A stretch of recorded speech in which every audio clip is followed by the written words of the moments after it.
এতগুলা ছেলেপেলে ঢুকে না আসলে শেষ সেমিস্টারে গিয়ে অনেকে বাদ করে যায় বাস্তবতা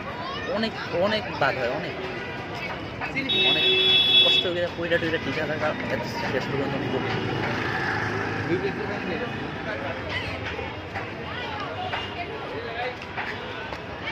এই জায়গায় শুধু পড়লাম না দেখছি একটু অনেক বুদ্ধিগ্রাফতে ক্লাসের অনেক আইডিয়া না কি উপলক্ষে এমনি ওটা চালাইবে না খাও খালি পেটে নির্বাচন করবে আওয়ামী লীগের পক্ষ থেকে নাস্তা করবা ঠিক আছে থাকো হ্যাঁ